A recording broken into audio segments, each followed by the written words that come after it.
show wouldn't exist. No way, shape, form, fashion. Because I wouldn't have reached out to you to give you that game. I wouldn't reach out to her to give her no game. And I wouldn't reach out to y'all to give you no game. Understand me, church? It just is what it is. Understand me? I just want him to know that I got game. I had game. I just want to clear it up. Yeah. I appreciate so many things he gave me. This episode, I'm all for this. Like, we done been down in the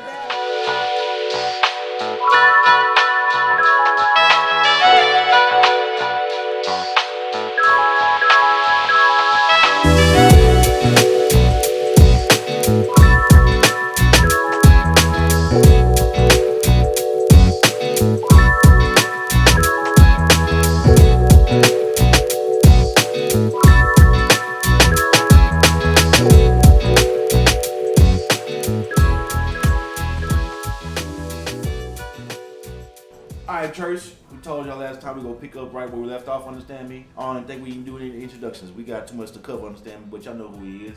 I am the pimp. This is the protege, and that's the man with the match plan, the pastor, understand me? Pastor, go ahead and get right in. I'm right back in verse 19. Yeah, P Valley, understand me? Picking up on that P Valley conversation. Okay, so P Valley in the Bible days was in Genesis 18. I began in Genesis 18. Down verse 19. In the desert where the girl be naked. We got to pray real hard after this. We got to pray just to make it today. Verse 19 said, "For I have chosen him," this is where we left off, "so that he will direct his children, his household." So we found that Abraham had been chosen. All these different people were going to do what the Lord said do under Abraham, because he was going to always do what the Lord said do. That covenant. Okay, so then verse 20 said, the Lord said, good shepherd, that there was an outcry against Sodom and Gomorrah.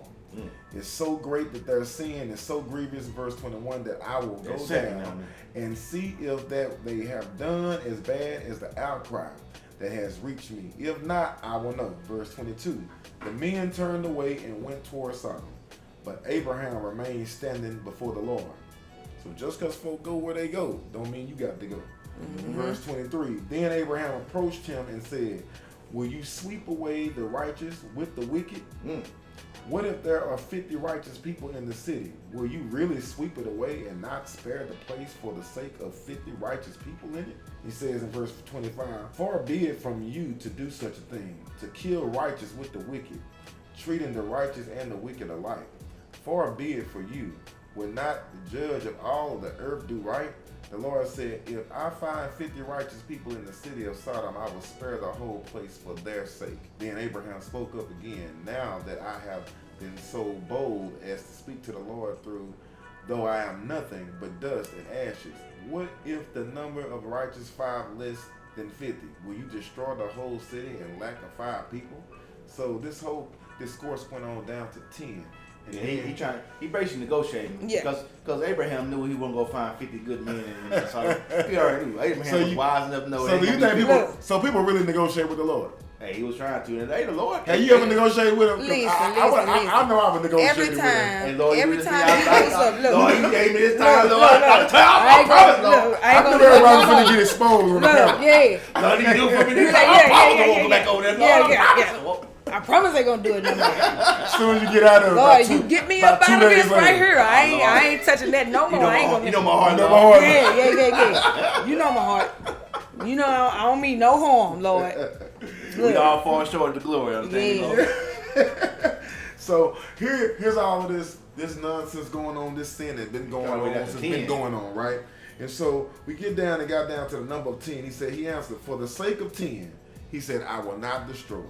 When the Lord had finished speaking with Abraham, he left Abraham and returned home. But he didn't find 10 though. That's the crazy part about it.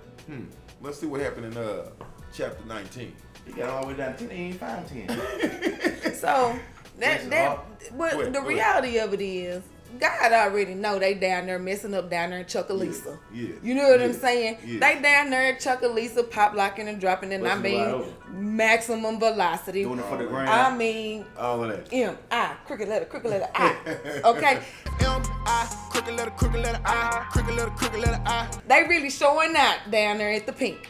Okay, God already know it. So while Abraham is trying to bargain with him, God already know. He looked at him and said, I tell you what. He's sitting there like Big L. You know what I'm saying? He negotiating. You know what I'm saying? He talked to God like Big L. He like, all right, I tell you what. I tell you what. If you can find just 10%, matter of fact, make it 2%. You know what? 1% of those people, I'll save them all. Knowing very well that Abraham, you want to buff, see, like that's just like a little kid. You still gotta like Abraham. God loves a trier. I love Abraham. He cool. Abraham got love. Abraham got love for everybody. Like, Lord, please. Yes. Please, Lord. Spare him, Lord. But please. you know what? You know what? The real reason why he was so invested in saving them is because he knew Lot was there. Well, check this out. He knew Lot was down there at the I pink. want to say it this way. That Abraham knew tossing them one that they were too blessed of a people to miss out. Because say it again, Pastor. Abraham knew that they were too blessed of a people. Abraham already knew that God told him through his angels. He had done told him directly that the people that come up under you, that are born by you, that are connected to you, will be blessed. So Lord, Abraham was like, look, nephew, you understand me? Yeah, he like, please, Lord, look. Well, you said we were blessed. They just didn't get it like I got it. They didn't get it like I got it. Can you give us a little more time, please? Yeah. And so that led us to the He a work in Better progress. give me one more chance. He a work in progress, Lord. Yeah. So you know. we look at this 19th chapter of Genesis, and it starts off saying the two angels arrived at Sodom in the evening, and Lot was sitting in the gateway of the city. When he saw them, he got up to meet them and bowed down with his face to the ground. My Lord. Just like his uncle, understand? What? He My recognized Lord. it too. Everybody with that bread and that milk, understand? Birds of a feather flock together. You can see it's a like-minded introduction here. He about to feed them same way Abraham feed them, understand? So look at verse 2. My lords, he said, please turn aside your servant's house. You can wash your feet and spend the night, and then go on your own way early in the morning. Then they said, no, they answered. We will spend the night in the square. But he insisted so strongly that they did go with him and entered his house. He prepared a meal for them, baking bread with yeast, and they ate. Verse 4, before they had gone to bed, this is when the P-Valley kicked in. Before they had all gone to bed, all the men from every part of the city of Sodom, both young and old, surrounded the house. Came down to the pink. And they didn't surround the house, have praise and worship and devotion. No. So verse 5 says, they called to Lot, where are the men? Can y'all hear them? Where are the men who came in here tonight? They want some milk and cookies. Bring them. They want some milk and cookies. He just gonna walk past me like I ain't shit. I'm babysitting. I said, where you going, dude? To get some milk and cookies. That's how he said it. I said, I wanted to hear him say it again. I said, what? To get some milk and cookies. Lot. You got all the milk and cookies, Lot. I want some milk and cookies too, Lot. Do you believe in milk and cookies? Are you done break bread? You got some milk and cookies. I want some milk and cookies too, Lot. So he said, bring Don't keep them all out the milk to and cookies us for yourself. so that we can have sex with them. Now this is ugly. It sounds Whoa. bad, Go back, Pastor. He Go said, back. bring them out to us so that we can go back and have sex with them. Now wait, you mean to tell me that them grown men was looking They surrounded the house for some backdoor action? Yeah, They came to the house and they were gonna run a train on them. They were gonna plow that door down. I'm getting nervous over here with this. It's about to be some broke back now. Yeah. This is in the Bible. Listen. Don't take nothing from it. The pastor is not making this up. This is real text. All the men from every part of the city of Sodom, both young and old, surrounded the house. They called to Lot. Where are the men who came to you tonight? Bring them out to us so that we can have sex with them. No, here's the deal. I think it's conflicting with church is that we know all of this stuff is going on. Yes. People cringe when we talk about it. Why? It's happening every day, but people cringe when we deal with it. Why you think that is though, Pastor? I think it's avoidance of the truth. Yeah. Like, people have settled for being flattered and fluffed or have a fabricated truth just to accommodate or appease the mindset at the moment. They feel good. Yeah. Okay, they just, like I said, it's just all this stuff coming in a circle, church. We started the show with the first episode, Adam and the original Simp. Yep. It all come full circle. They wanted to feel good, still doing good, understand me? And when you choose to feel good, still do good, you go get this Simp situation. These I people can in only Sodom imagine. I like the way you tapped it in. Go ahead. Yeah. Go ahead. What would have happened if they would have raped them angels? Well, they gonna get wiped out anyway. Let's preach on, Pastor. Understand me? Let's see. So they called Lot and asked what the men was. They were like, "Look, we want to see them. Like, we want them to go back with us. We can have sex with them." Verse 6 says, Lot went outside to meet them and shut the door behind him. So Lot wasn't having. But guess what? Their mind was made up. They wanted them men. Yeah, go in there and get the said, men. "No, my friends, don't do this wicked thing. Look, I have 2 daughters." Lot was willing to give up his own 2 daughters in order for this sin not to take place. Even so much, he said you could do what you want to do with them. Look what he said. Don't do this wicked thing. Look, I have 2 daughters who have never slept with a man. Let me bring them out to you, and you can do what you like with them. So Lot know there was angels at the time too, I guess? He had to have known. So he had to have known. So here's the deal. He said, but don't do anything to these men, for they have come under the protection of my roof. So he says, get out of our way, they replied. This fellow came here as a foreigner, and now he wants to play the judge. We'll treat you worse than them. They kept bringing pressure on Lot. They applied that pressure. Yeah, they said they were going to break him too. They kept bringing pressure on Lot and moved forward to break down the door. These folk done broke in to do sin. How many of y'all done that? I don't even want y'all to answer the question. Broke in to do sin. Let the sin begin. So backslider. So scoundrel. Verse 10 says, but the men in the grass, inside Simp. reached out and pulled Lot back. So get in his house. First of all, they stood out. They asked for him. Then they went to the door. He didn't open it. They knocked the door down. How many of y'all done all this to get yourself into trouble? I know y'all don't want to admit it, but how many of y'all done knocked some stuff down, moved some stuff out of the way to get yourself into some trouble? Did all of that just to be in trouble. It says, then they struck the men who were at the door of the house, young and old, with blindness, so that they could not find the door. The 2 men said to Lot, do you have anyone else here, son-in-law, son or daughters, or anyone else in the city that belongs to you? Get them out of here, because we are going to destroy this place. The outcry of the Lord against this people is so great that he has sent us to destroy it. So Lot went out and spoke to his son-in-law, who were pledged to marry his daughters. He said, hurry and get out of this place, because the Lord is about to destroy the city. But his son-in-law thought he was joking. With the coming of the dawn, the angels urged Lot, saying, hurry up, take your wife, your 2 daughters who are here, and you will be swept away if the city is punished. When the city is punished. Verse 16. When he hesitated. Let me interject right quick. Go ahead. That's why it's so important for you being your presidential and election masculine procedure, aka your principles, aka your masculine, aka your word. Because if you ain't really in your energy right there, you ain't gonna know when somebody coming to you with good advice. You gonna think they playing with you. But when you in your right energy, you be able to perceive everything you need to hear. You go pick up on it. You go learn. You go have some content clues. You probably been wise enough to know they was angels too. When you would okay, Abraham, not Abraham, but Lot. You right on the money. Understand me? We need to go ahead and lock arms and get up out of here, because I can see the same thing you see, Lot. Yeah. But if you ain't in your right energy, you go fall with the crowd. You go along with the program that the Simp is on. You go fall along with everybody else. Hey, there's a book I read called 3% Man. Understand me, church? It says 97% of men are simps. That means most of y'all ain't gonna understand this when the word come through. Y'all ain't gonna know when the good news come through. Say, hey, if the good Lord ever was able to come back, what they say he coming back. Understand me? Right. If he's ever able to come back, if you and your simping, you ain't gonna see it. You gonna think we up here pulling your chain. You ain't acknowledge it. I remember being a child. My mom was like, boy, them boys right there, they just ain't no good, baby. I know you ain't perfect, but you not like them. I'm like, Mom, you can't pick my friend. You can't pick my friend. My first night of jail was on Juneteenth night, 15. Had a permit out. My mama was at work. I'm with 2 friends. I'll leave them nameless for the sake of the show. Right? I'm with 2 friends. Okay. We was out going to get some bread because I had the munchies.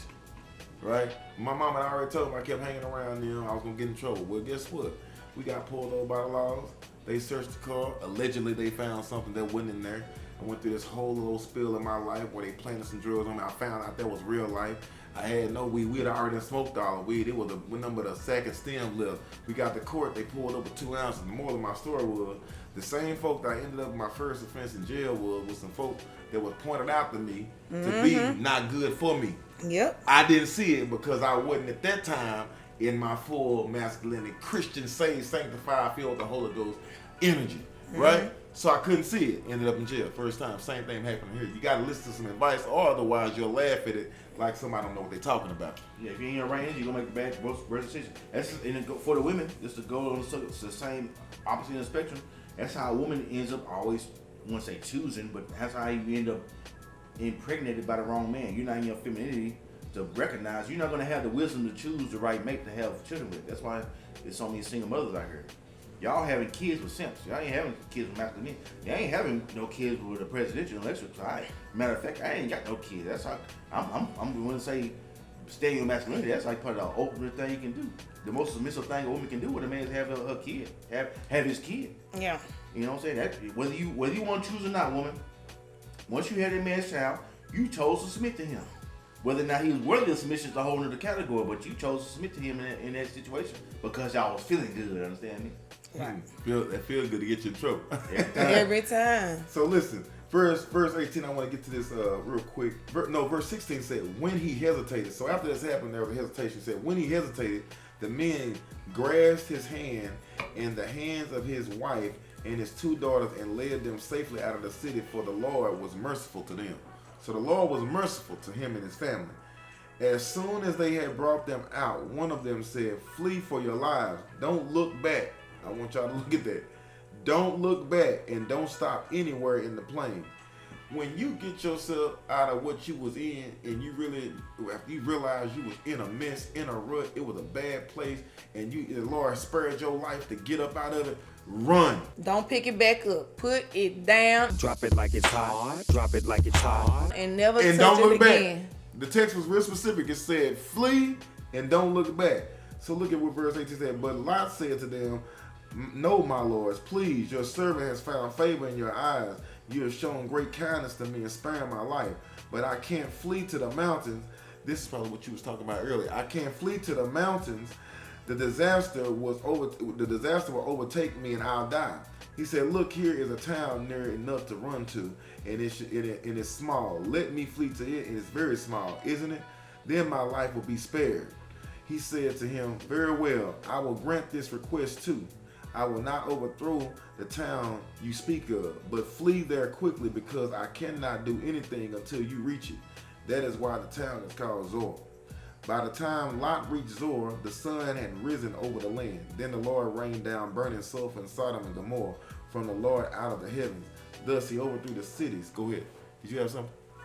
Nah, this is the part you was talking about when we got to destroying of the cities. Oh yeah, we said it was coming, church. Okay. We just letting you get on the word. Thus overthrew those cities and the entire plain, destroying all these living in the cities and all those vegetation in the land. But Lot's wife looked back. Told y'all, flee. Don't look back. Just to give more context, church, basically what they're saying is this, right? Once you have been provided the wisdom or the opportunity or being given the wisdom to know, okay, like this, for example, you were dealing with a person who you know ain't good for you, right? For their reason, it just ain't working out. And every time you deal with that person, it's always a toxic, knockdown, drag out. Sometimes you gotta learn how to cut somebody off and leave them cut off. You gotta block them on all social media aspects. Yeah. Block their number. Yeah. Don't erase the messages. Erase all the messages. Quit talking to their family. Just go cold turkey. All of that. You know, you got. Y'all ain't willing to. The thing is, y'all ain't willing to go cold turkey. That's why y'all keep turning back around, and that's why y'all keep turning into pillars of salt like Lot's wife. Y'all don't understand the value of once you say, hey, I'm through with that, you gotta go cold turkey. Ain't no easy way to quit bad habits in life. You gotta quit that cold turkey, man. Yep. Y'all want the easy route. For us humans on earth, ain't no easy route. You gotta take the stairs, man. And the big step for a lot of people is you gotta learn how to cut things and certain people off. That you love. Yes. That you love to do, and it's just for your better good. But when you get in your right energy, for a woman, heterosexual woman, when you in your feminine energy and when you're masculine energy as a heterosexual man, you'll understand your masculinity will guide you on the proper things, and your femininity will guide you on the things you need to keep, on the things you need to discard, and the things you want to, okay, this individual, they ain't always there where I need them to be, but I have enough wisdom in my femininity or my masculinity to help mold them. Right. I can help teach that person that, they can go from here to there. So I think the had a comment. What I got from that text is people need to learn how to follow instructions. It's simple. Yeah. It's simple. Like, absolutely, what you saying, Pimp, it all intertwines. Like, once you have the instructions, it's plain and clear. In aspect of what he was saying, when you know better, you do better, right? Whenever I'm about to do something, I think, would an idiot do that? And if they would, I do not do that thing. You just simply do better. Like, when you know better, you don't go back and do stuff that you was given specific instructions, and the instructions may have been verbal abuse, physical abuse, mental abuse, financial abuse, like, just to name a few things. Abuse as a child, someone else in your family being hurt, or, you know, a number of things could be the guiding instructions as what not to do. If it makes sense, okay, you talked about the what, right? Know better, you know better, then you do what? You do better. Mm-hmm. I think a lot of people know the what. What's the how? What's the how to do better? Don't focus so much on the what, protege. Tell them the how they're gonna do better. How I did. I did better. How did you do better? Understand me? I homed in on my feminine energy, and what does that entail? For me, that entails like accepting myself, understanding myself, and knowing where I am in my life right now. And the instructions was a hard 35 years of life. Like all of that came before I decided to home in on my feminine energy and stay there was the hard, brutal instructions. You know what I'm saying? But once I knew better, I had no choice but to do better. And that's why in life, I followed the instructions. How did you learn what femininity was? You. Like. But how am I qualified to teach you how to be a woman? Because you're a man. You're a masculine man in your masculine energy. And as my brother, you shared the vital information that I needed. And I remember him telling me in my situation, like, if you're going to stay there, shut up. You know what I mean? Do you know how those words were powerful? You know what I'm saying? Those words touched me. Like, I don't ever want to hear you complain again. If you're going to stay there, shut up. You know what I'm saying? And I didn't have the energy or the moving force, but he did. You know what I'm saying? Which is kind of like the text. Those angels knew to move them.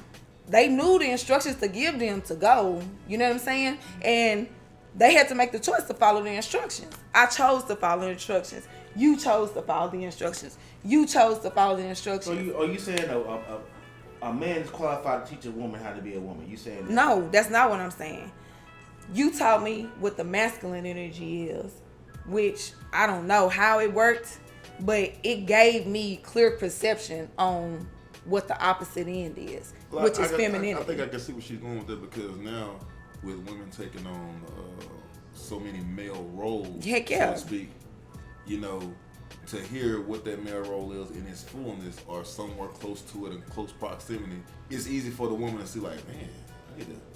If it's a real woman that really wants that ideal situation, like, I don't want to be the man in my situation. I don't want to be the mama and the dad. You know, for the women that really don't want that, a lot of women get on social media and say that, but they once again they still talking about the what, not the how. How? I think God. Like, I think the only resource is God. Like, there ain't no thing to it. The only way to please God is in God, through God. That's the only way to do things God's I think way. women have to be in their word just as much as men, and like that's the only way. Like, I don't believe there's any other way, because I mean, if it's the God energy, there's nothing godly about a masculine woman. There's nothing godly about a feminine man. Right. That's what it is. In simple form. I didn't make those rules, church. That God made those rules. Understand me?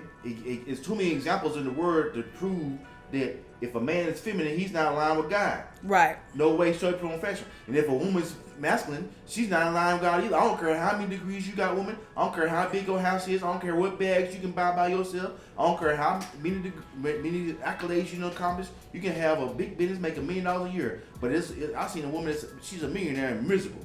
And said that on her own mouth. And that's male or female. But what profit a man to gain the whole world, lose his soul? Without God, you're going to be miserable anyway. Without being His will, you're going to be miserable regardless. So the answer is how, and God is how? God for masculine man. God, masculine man. God, analogy I came up with, this one I came up with. God, man plus masculinity equals God. Woman plus femininity equals God. Got it. You know See, what? once you broke it down, I got it at the end there. Like, I figured out the answer, right? I did come up with God. Like, God is the only thing I can think of. That's what you use, right? Yeah. That was your instruction. That was your platform. I mean, I mean, this is the thing around me, church. Like I said, y'all see this presidential, understand me? I've been looking like this for a while. I don't have issues with women, understand me? But it only took 1% of the women I was dealing with to make me change my whole life. Yeah. Church, y'all gotta understand, when you learn how to not look back and not turn around, it only takes a minuscule amount of unsuccess for you to make a decision. I need to make a change, a drastic change. We wouldn't even have this show right now if I didn't understand how to do and get in line with my masculinity and maintain that. This show wouldn't exist. No way, shape, form, fashion. Because I would have never reached out to you to give you that game. I wouldn't reach out to her to give her no game. And I wouldn't reach out to y'all to give you no game. Understand me, church? It just is what it is. Understand me? I just want him to know that I got game. I had game. I just want to clear it up. I appreciate some of the game he gave me. This episode, I'm all for this. Like, we done been down in the valley, we done been to Chucalissa and back to Texas, okay? And look, we running out of time, Pro J, because we need to encourage them to like, subscribe, and share our page. And I want y'all to just stay tuned in. We're gonna keep giving y'all this word, not what we think, our opinions. I mean, we voice what we think, but more than anything, the word has the final say. Absolutely, and I think we can all agree: femininity, masculinity together equals God. Understand me? Man, we be talking. We really be.